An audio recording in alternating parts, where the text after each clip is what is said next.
Welcome to Incited. Each week, I want to highlight a student pursuing something that they really care about. I'm Haley, and as much as I love listening to podcasts, I recently noticed a significant lack of podcasts aimed at high schoolers. From businesses to books to the arts, the possibilities are endless for my generation to educate, inspire, and change the world. In today's episode, I interviewed Grayson Dyer, a current high school junior and co founder of 408 Auto Detail. Grayson has lots of experience and insight regarding starting, advertising, and running a business.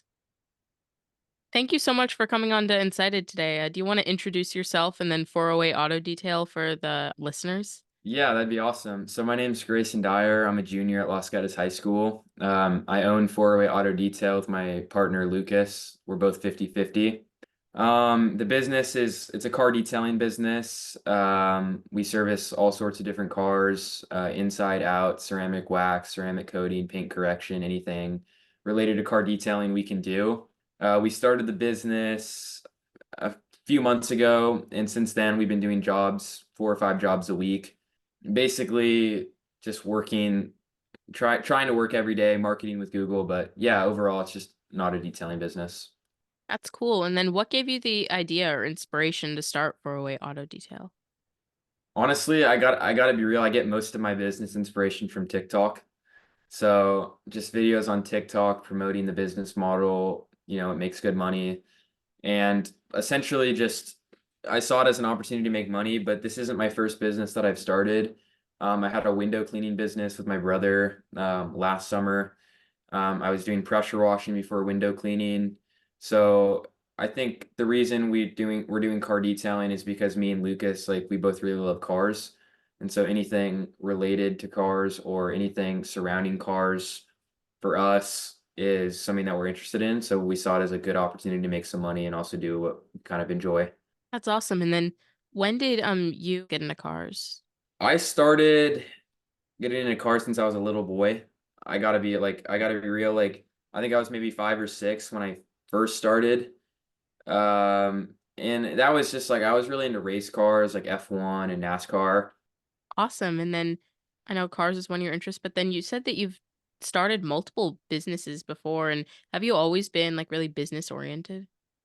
I've always been sort of like creative, and so I think that sort of like leads into like a business acumen in a way. Like I like creating stuff, so I like in turn kind of like creating companies.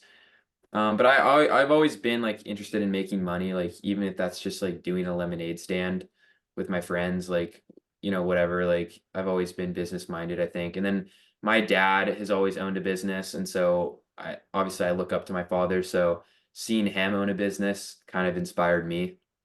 That's awesome. And then since you've started so many businesses, like I guess walk me through the process. And I know it's different for everything, but what's like the basic process for starting a business?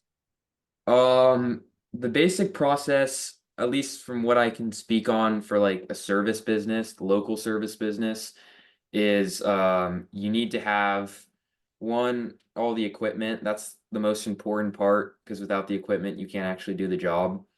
And then the second most important thing is just having any sort of lead generation strategy that could just be like knocking doors, or it could be like building a website and running Google Ads, which is complicated, and that's what we do. So it varies. It varies in terms of lead generation. Um, it's ideal to have a brand. So for us, it's 4A Auto Detail, and to have a Google My Business page. Anything that allows your business to be seen on the internet's the most important thing. And so if you don't really have like an identity or like a business identity, it's not really possible to do. So I think the main thing is obviously having the equipment, knowing how to do it, and then having a lead generation strategy. And then for maybe listeners who don't know what that is, what is lead generation? So lead generation is the process of generating leads. A lead is essentially a potential customer or client that's interested in your services. And the reason it's called a lead is because like it's leading you down a path of potentially closing them. So for us, with our Google Ads, which is our pretty much our only lead generation strategy, they go to our website online, they fill out a form. Um, then that way I know that they're interested. Call them up in under 5 minutes and essentially close the job, give them a price, give them a time to do the job. Then you close them, you do the job, you get the money. So essentially, a lead is like it's a potential customer, pretty much. Yeah, I know, that's, like, definitely, like, a very much, like, big, like is that something that you always, I guess, knew, like, when you first started your first business, like, lead generation, or is that something that maybe came with time with, like, the more businesses that you started? So lead generation is for me, it's just a term. I think that how to do it has progressed significantly. My first real business, I think, was probably the pressure washing was probably the first real one, and pretty much all of the clients were being generated through door knocking. So I have a lot of sales experience just going door to door. But then now it's progressed. Like I've developed like a way of creating a website and running ads and getting leads and clients without having to do all the hard work of knocking doors and running around and stuff like that. So for me, just the term, I mean, it's just a term, but the way I've progressed in my ability to like actually produce leads has grown. So for me, that's what it is. Awesome, and then tell me a little bit more about the, like, website, part of starting a business, because I know that's something that, myself and then I'm sure lots of other viewers have struggled with because it's hard to make a website. Yeah, I built my website in Webflow. That for us, like I've always kind of known how to use Webflow because I've always been interested in coding and HTML. Webflow is a no code builder. I use some HTML, but I built that website with a lot of tutorials, and I also kind of just knew how to use the platform because it's pretty simple. And I built the website, and I watched a lot of videos on how to build like an optimized landing page. You know, what kind of lead like what kind of landing page you need to build optimized for local service, because obviously like an e-commerce landing page is different than a local service business in the sense that they're two different goals. Like one's trying to get you to like check out, the other one's trying to like put in your information so I can call you. So I learned how to optimize a website for that. I learned how to optimize the website for SEO, which is search engine optimization. So your website shows up online in the organic search results, because you don't always want to be paying for leads. Sometimes you want to just they search up car detailing Los Gatos or car detailing San Jose, and you just want to be at the top of the page without paying for it. So you have to optimize your website for SEO. And I think that building websites or knowing how to build websites or knowing how to code is a skill that you can never really like lose, and it's always going to be valuable. So just learning that, even if the website doesn't work out, even if it's not used for a business, perhaps just the skill of knowing how to do it is infinitely valuable. Yeah, no, I definitely agree, and especially in this day and age when basically everything is online, knowing how to code is honestly like knowing how to write at this point.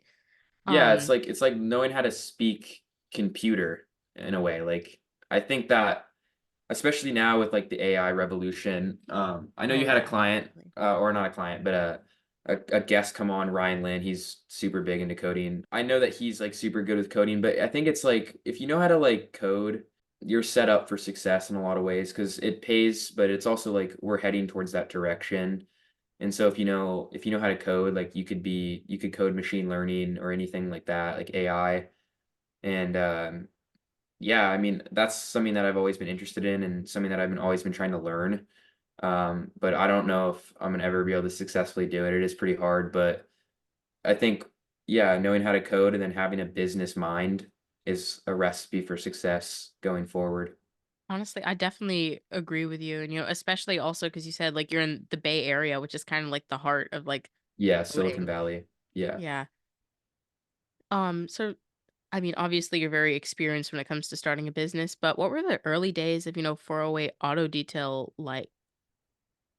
So the early days was when we originally started, like when we first detailed our first car, we were flipping this Acura TL. It was a 99 Acura TL. I was with my friend Max and my friend Lucas, and we were flipping the car.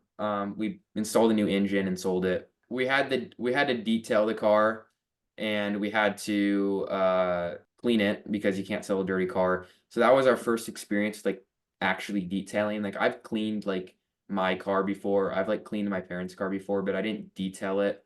I just cleaned it. So our first that was our very first experience with detailing, and we realized that we can make way more money detailing than flipping cars. I was talking to Lucas about that, and so we were just like, what if we just did this?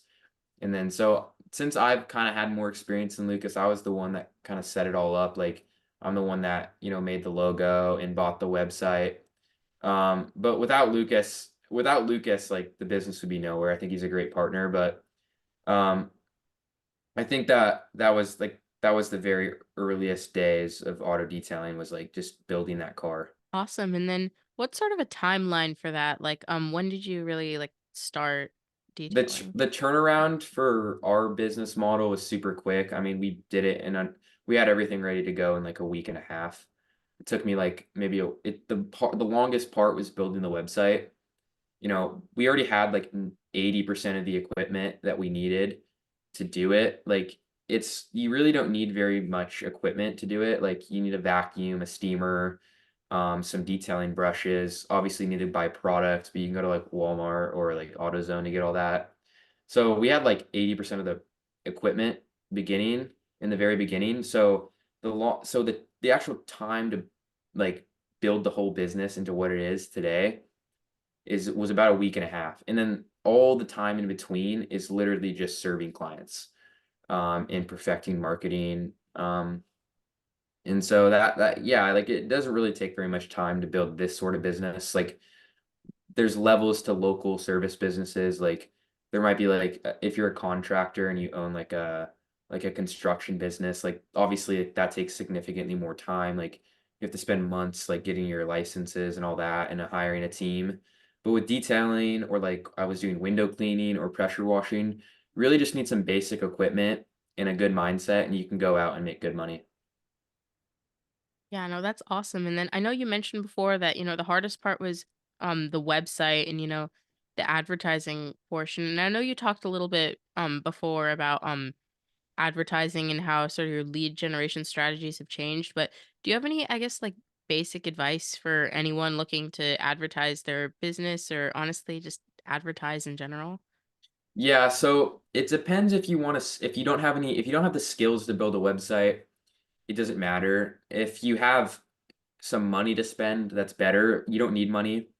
What you can do is you can just make some social medias like Instagram, Facebook, TikTok, and just post content of you working, post photos, before and after photos. Go into Facebook, post them in Facebook groups, like neighborhood groups, go to Nextdoor, let people know that you're a high school student starting a business.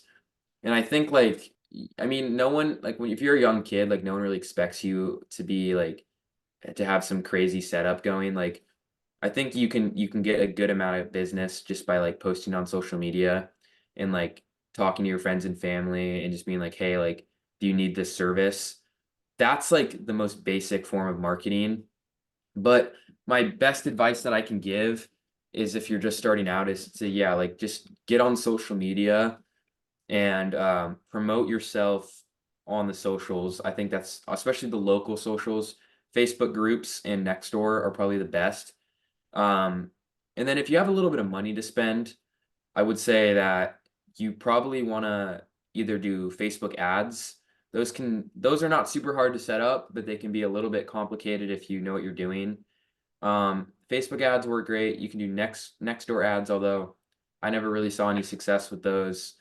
And then there's Google ads, which is pretty there's a high skill ceiling with like Facebook ad or Google ads. Like it's very easy to learn, but it's super hard to master. So I'm not even like I learned them.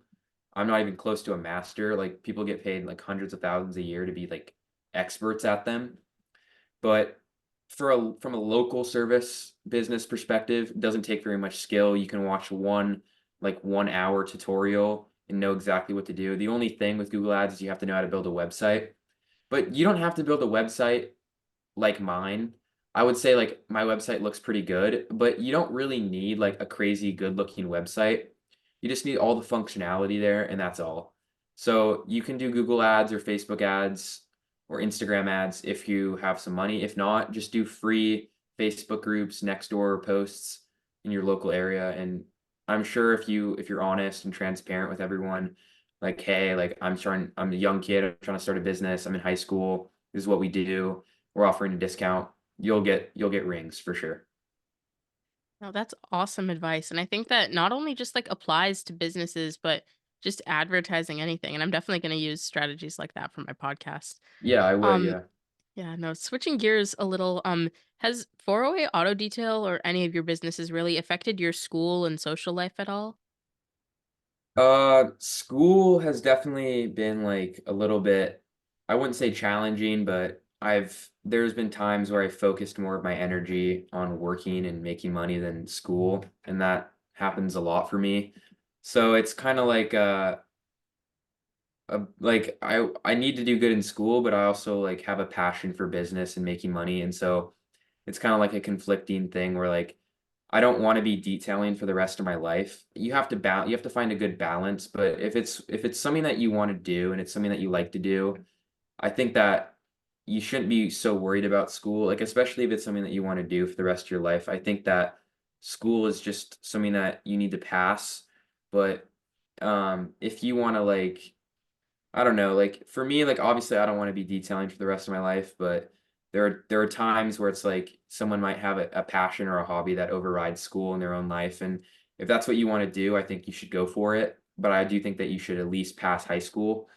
Um, and then, uh, the other what was friends, social life. I haven't really had any issues, like, with social life in school because working, like, it takes up on the weekends, like, we might work for 6 or 7 hours, but I'm working with a really good friend of mine, and there's always time to hang out afterwards, and typically I do. And then, like, we might work 3 or 4 days out of the week. There's still many days out of the week to do homework and hang out with friends, and so I don't think that it's ever really affected my social life or my school that much. And honestly, at the trajectory now with our business, I'm probably gonna hire a friend as well this summer, so that's gonna be cool. But yeah, overall, like it has affected school a tiny bit, but social life not really. Yeah, no, I definitely agree. And especially with what you said about how school can just be like almost like a stepping stone, I feel like, to get where you want to go. And then Yeah. um I did have a question. So I know that it hasn't really affected school too much, but do you have any time management strategies that, you'd recommend to anyone listening in regards to Uh managing, school and a business? yeah. So any leads that we get during the week when there's school happening always is done at 3 PM or later. We never even though we could because we have cars and everything, we could skip and we have done it a few times. We've skipped school to do like expensive jobs. I don't recommend that because I don't think that making money at a young age is like more important than getting an education. So we after we kinda missed some school for some money, like, we decided that we weren't gonna do that anymore, and so we only schedule week jobs after 3 PM during school days. Weekends, it's whatever, there's always time in the day to do your homework, because 'cause I'm not taking like, crazy advanced courses. So, weekdays, it's, like, 9 AM, or weekends, it's, like, 9 AM to like, sometimes we worked from 9 AM to, like, 9 PM. We were doing, like, 2 jobs in a day, it was crazy. But yeah, like in terms of like managing actual clients and like managing school, always after 3 PM on school days, I'm always following up a day before to confirm with my clients like, hey, I just want to make sure everything's good to go. That way we don't show up to a job site and they're like don't want it anymore or they're not there. And also like sometimes just like being like, hey, like today I'm not gonna work. Like I'm just gonna do my work. I'm just gonna do my schoolwork instead. And that as simple as just turning off the Google ads for the day so you don't get any leads and then turning them on the next day. Yeah, no, I think that's honestly like an awesome way of thinking about it. And I feel like balance is really just like the key thing in like managing time with like, business, school, like anything really. Like Yeah. balance is just key to that. And then this is sort of a little off topic, but it's definitely something that I wanted to ask. Did you have a significant like, mentor, like supporter, Besides your friends, of course, who have been like with you in regards to this business, like, from the beginning, like it's your first supporters? Yeah, I think that my biggest, supporter is probably my dad, honestly. I think that he's my biggest mentor because any issues that I have in regards to, like, business or any things that are happening, like, I think are I'm always, like, asking him on what I should do or, like, consulting him on, like, "Hey, like, what should I do?" Or, "How should I respond to this person?" Because he's got many, many years of experience over me, and I think that just asking him questions, I can get a lot of insight. Um, he's probably my, like, mentor, uh, per se, like and then there's just, I just like to go I scroll through forums, Reddit, YouTube, TikTok, and if I ever have, like, an issue or, like, I have a question, like, I just sometimes just ask people that have been doing it longer than me, like, there's guys that have been doing car detailing for 30 years, and they've turned it into, like, a really successful business, and they're on the forums because 'cause they're so passionate about it, and so they're just, like they have it there's a community around it, and so you sometimes just asking people, their insight in, a question or whatever, and they're more than happy to answer, because it's their passion. Yeah, no, that's really awesome that you've been able to get, this much support from your dad and then from people just online as well. Is there anything that you've heard, like either from your dad or online that just really stuck out to you or that like stuck with you? Yeah.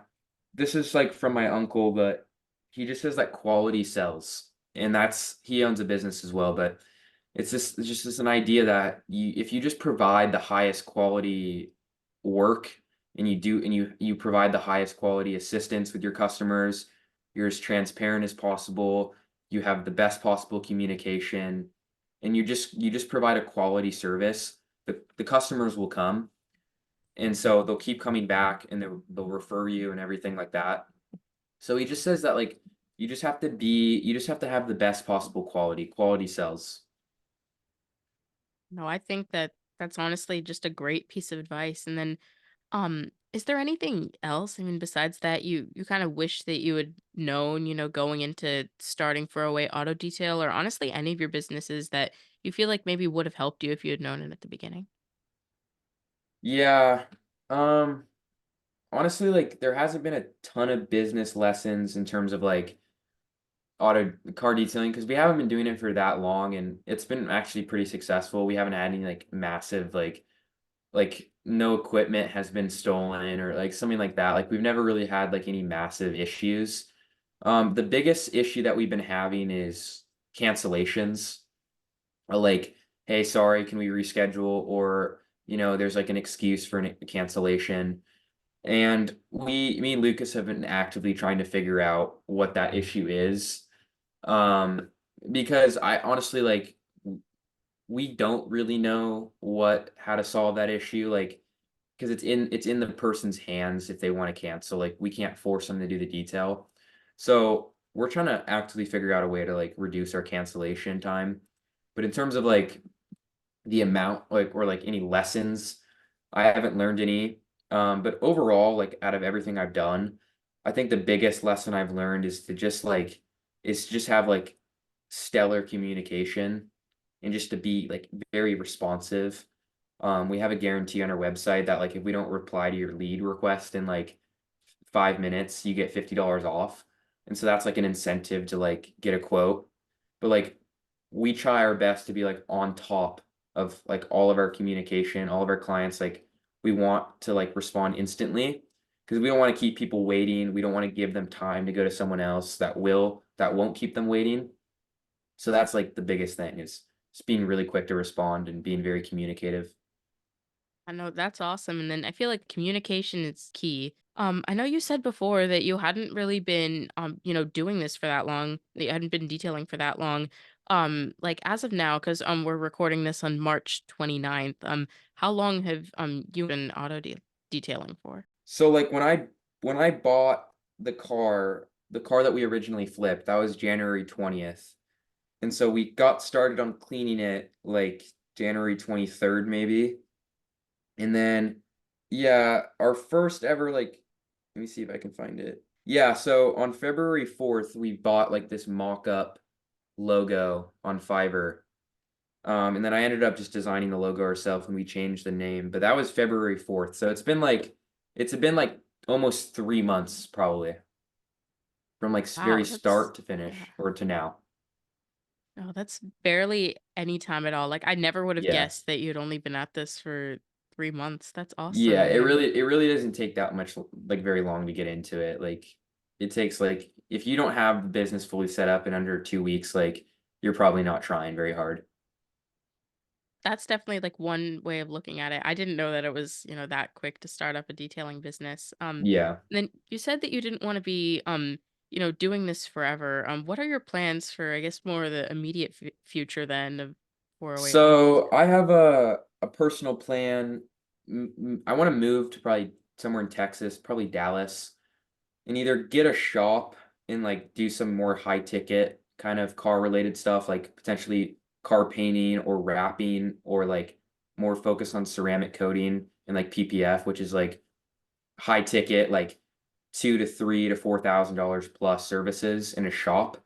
It has to be done in a shop. That can't be done mobile, like detailing. I also plan on going to college, and so I think my ultimate goal is I want to do something in venture capital or finance related. So for me, like I probably want to figure out a path to do that. Like that's pretty it's pretty hard to break into. So you kind of have to either have a startup and exit a startup, or you have to like have some sort of like company or something related to venture capital. And so you can network with those guys that are actually doing it. So I haven't fully thought it through in terms of like my way to go that route, but I got time. And so yeah, I still have to really think about it, but ultimately I would like to be like VC or something finance related, or just owning like a company. I think those are great, goals to look forward to. And then as we near the end of the episode, is there anything that you want to say that I haven't already asked you about? Because I've got like two questions left. Yeah, well, I would want to probably just add in like if you're someone that maybe wants to start a business, or you're like on edge about starting a business, I think the biggest thing that you can do is just give it a shot. I think that I would probably assume that pretty much all the people listening are younger, or like in high school. So I think that the amount of risk that you have starting a business, or like spending it, maybe you saved up $1,000 and like you're like on edge about spending it, like, oh, I don't know if I should invest this into a business. I think that you're gonna wish that you did. And I think that at a age like when I started this, like I'm 17. When I started window cleaning, I was 16, and so it's like you have nothing to lose. But once I'm 27 or 28 and I have like maybe I have kids and a family that I have to take care of, the idea of like spending money and starting a business and like quitting your job to start a business is like it's almost like it's an actual risk. And so I think like when you're a young kid, like this like the risk of starting a business is not there. Like if you fail, like you fail at least fail forward. So like you learn. Like anything that like I do, I try my best to learn. So I think if you are on edge about starting something or you want to do something, it doesn't even have to be a business. Like maybe it's a potential career path, or like it's like talking to like a guy or a girl, like whatever it is, like you just have to do it and have no regrets and just kind of like risk it. Cause I think at an age like at this age, like you don't really have much to lose. So that's my personal advice. I feel like there's no better time than, when you're in high school. Like, this is the time when you're supposed to be, trying Trying new to stuff yeah. out. And Yeah. then as sort of, I guess, like, not my final question, but yeah, actually, yeah, no, this is my final question. That this is something that I want to ask everyone, and it's very unrelated to, starting a business or anything like that. It's just sort of something just to get to know everyone who I have on this podcast. And if you were locked in a room with one person, alive or dead, who would that person be? It's a good one. Can it be anyone? Yeah, it can be anyone, like preferably a real person, but yeah. And so, like in this room, is there a way to get out? Not immediately. Like I don't know how long you're in there for, but I'd say at least a couple hours. couple hours. I gotta be honest. I'm going with my man Charles. It's my good friend. Yeah, I'd probably just Awesome. go with my friend Charles. We'd kick it for for a few out for a few hours. It's not that bad. If it was a couple of days, I'd probably go with like somebody that like isn't and like I don't want to be with like probably a figure like in society like I couldn't really care about like I don't want to be in the room with like Elon Musk. Like I couldn't really care about that. I but if we're gonna be in there for a couple of days, like I want to be with someone that I enjoy spending time with. So it's probably just gonna be like one of my friends, honestly. Thank you so much again for coming on to Incited. And then where can people find you and find 408 Auto Detail online? Yeah, if you want to find me, my Instagram is at Grayson Dyer 1. Slide into the DMs. If you wanna like if you're interested in detailing services, you can go on 408autodetail.com or you can go on our Instagram 408 Auto Detail. We offer all sorts of different services, mainly just detailing, but we also do ceramic coating and paint correction. So yeah, that's where you can find me. Awesome. And then thank you so much again for coming on Incited. Yeah, of course. It was fun to do. Thank you so much.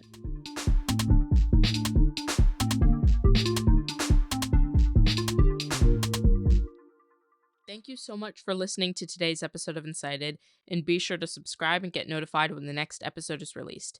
Be sure to check out Grayson at the links in the description. You can find Incited on Instagram, TikTok, and Threads, all under at Incited Podcast. That's INSIGHTED podcast, and more information at incitedpodcast.com. See you next time.